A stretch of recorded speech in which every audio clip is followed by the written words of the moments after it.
Hello everyone, good morning to all of you.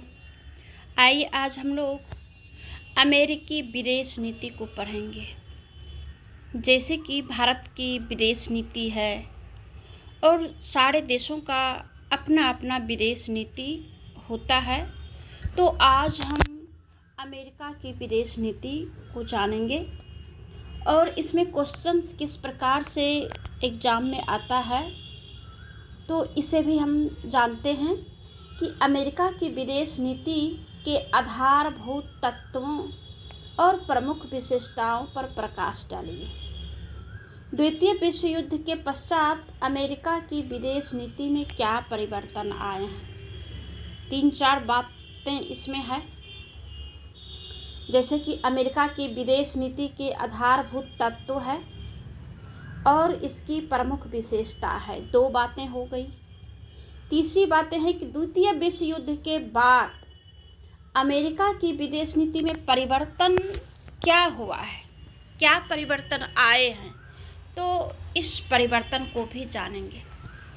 दूसरी तरफ से आता है क्वेश्चन कि द्वितीय महायुद्ध के बाद अमेरिका की विदेश नीति के प्रमुख सिद्धांतों की विवेचना कीजिए और अमेरिकी विदेश नीति की नवीन प्रवृत्तियां क्या है, ठीक। या फिर संयुक्त राज्य अमेरिका की विदेश नीति की प्रमुख विशेषताओं का परीक्षण करें।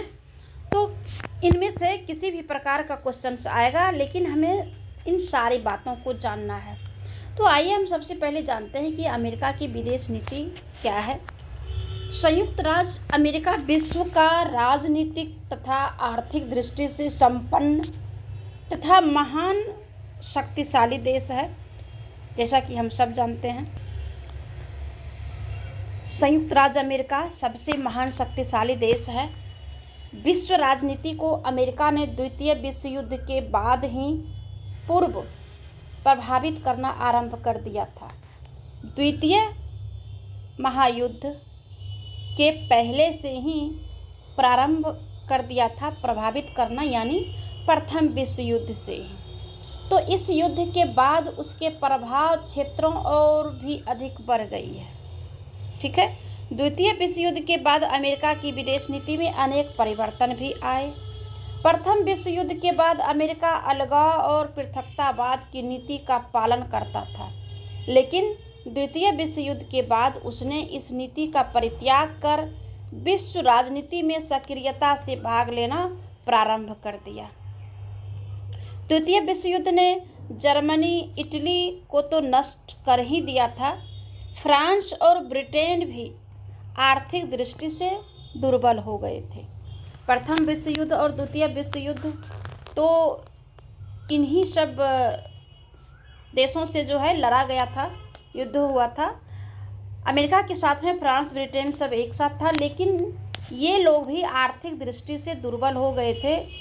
ऐसी दशा में अमेरिका एक महाशक्ति के रूप में पश्चिमी जगत का एक विशिष्ट संरक्षक तथा नेता बन गया, ठीक है। क्योंकि सारे देश कमज़ोर पड़ गए, कुछ देशों को इन्होंने युद्ध में हरा दिया और जो इसके साथ लड़ा था, जो इसके सहयोगी देश थे, उनका भी आर्थिक दृष्टि से मजबूत नहीं रहा, जिसके कारण अमेरिका पूरी तरह से जो है मजबूत हो गया और इन्होंने जो है सारे देशों का पश्चिमी जगत में एक संरक्षक नेता के रूप में उभर के आया, ठीक है। अब आइए हम जानते हैं कि अमेरिकी विदेश नीति के निर्माण का आधारभूत तत्व क्या है। तो कमोबेश किसी भी विदेश नीति के निर्माण का आधारभूत तत्व पॉइंट्स एक ही होता है, थोड़ा मोड़ा का अंतर होता है। जैसे इसमें पहला पॉइंट्स है कि भौगोलिक स्थिति। तो किसी भी देश की जो विदेश नीति का निर्माण का जो आधारभूत तत्व होता है वो भौगोलिक स्थिति ही होता है। तो इसका जो भौगोलिक स्थिति है वो काफ़ी महत्वपूर्ण है, क्योंकि और ये मजबूत भी है। मजबूत इसलिए है कि इसकी जो उत्तरी और दक्षिणी सीमाओं पर जो अधिक शक्तिशाली राष्ट्र ना होकर शक्तिहीन राष्ट्र है, यानी कमज़ोर राष्ट्र है इसके उत्तर और दक्षिण में, और पूरब और पश्चिम के तट पर समुद्र तट है, जिसे कि अमेरिका को सुरक्षा की दृष्टि से बेहद ही महत्वपूर्ण है। तो इस वजह से इसका जो भौगोलिक स्थिति है वो काफ़ी महत्वपूर्ण है विदेश नीति के निर्माण का तत्व में। ठीक है। दूसरा जो है, प्रचुर प्राकृतिक साधन है। इसके पास नेचुरल साधन जो है बहुत मात्रा में है। जिस मात्रा में जनसंख्या नहीं है उससे कहीं ज़्यादा जो है प्राकृतिक संसाधन है। तो प्राकृतिक संसाधन जिस भी देश में रहेगा तो वो देश जो है मजबूत होगा ही। भारत को भी कभी सोने की चिड़िया कहा करते थे, लेकिन अंग्रेज़ों के कारण ही जो है सारे जो है लूट लाट के ले गया, जिस वजह से थोड़ा मोड़ा कमज़ोर पड़ा।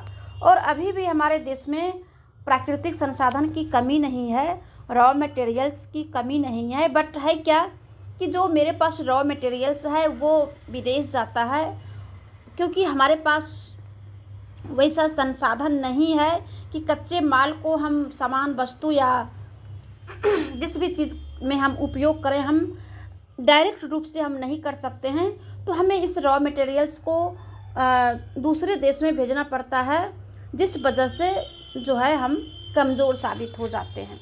तो हमारे यहाँ भी प्रचुर प्राकृतिक साधन है, लेकिन इसके यहाँ है कि प्राकृतिक साधन रहते हुए संसाधन भी बहुत है। ठीक है।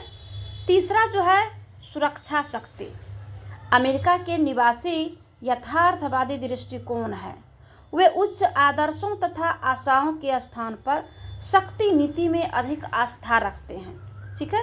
क्योंकि वो उच्च आदर्श और आशा सबका जो है उतना महत्व नहीं देता है, नैतिकता का उतना महत्व नहीं देता है।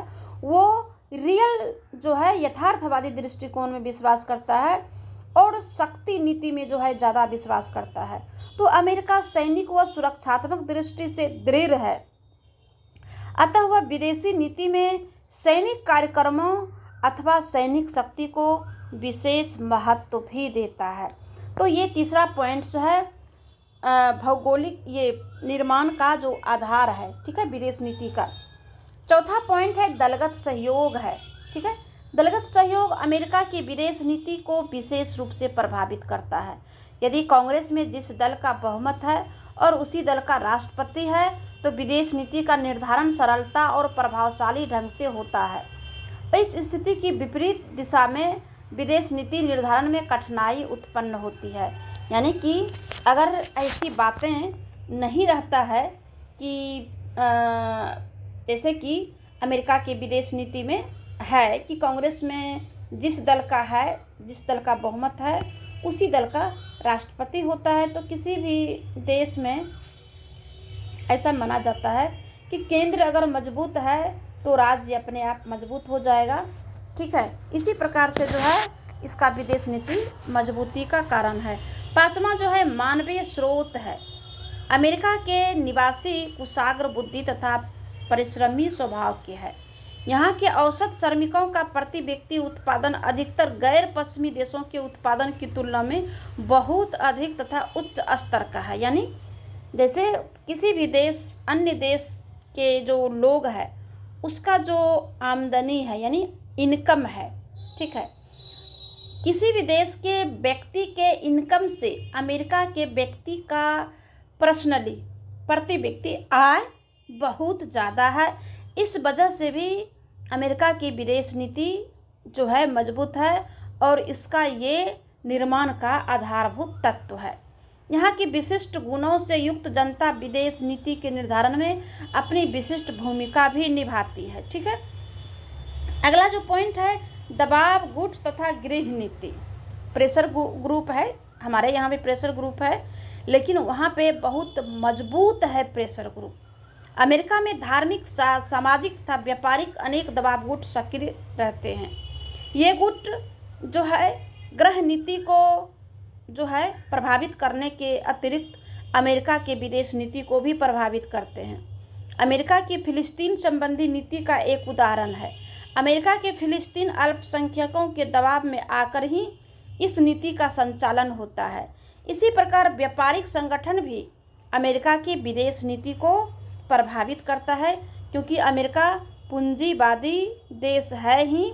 तो पूंजीपति या पूंजीवादी देश तब होता है जब वहाँ की व्यापारिक संगठन मजबूत हो। तो ये जो है अमेरिका की विदेश नीति का निर्माण का आधारभूत तत्व है। अगले क्लास में हम पढ़ेंगे अमेरिका के विदेश नीति का उद्देश्य क्या है। ठीक है, क्योंकि ये बहुत बड़ा हो जाएगा, इसी वजह से इसे जो है हम नेक्स्ट क्लास में जानेंगे।